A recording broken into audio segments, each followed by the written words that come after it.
పల్లె తల్లిలాంటిది. అయితే ఆ తల్లి చాలా కాలంగా పిల్లలకు దూరమయ్యింది, ఒంటరయ్యింది.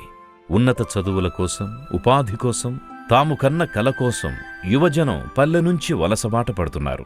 కాని పుట్టిన గడ్డపైనే ప్రతికూలాలను అనుకూలాలుగా, సవాళ్లను అవకాశాలుగా మార్చుకుని తమ కార్యాచరణలోనే జీవన సాఫల్యత వెతుక్కునే జీవితాలు అందరికీ తెలియాల్సిన గొప్ప కథనాలు.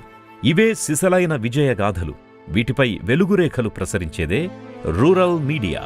ఈ స్వప్నాన్ని కని సాకారం చేసుకున్నది ప్రముఖ senior journalist, cartoonist Shyam Mohan.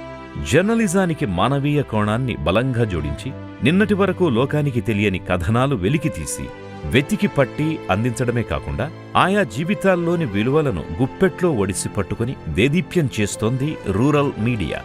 మారుమూల పల్లె ఎలా ఉందో చూస్తూ, ఏం చెబుతుందో వింటూ, ఈ క్రమంలో ఏది సిసలైన అభివృద్ధి, ఏది రుద్దబడింది అనే చర్చను వీలైనంత సూటిగా జనం ముందుంచుతోంది రూరల్ మీడియా బృందం.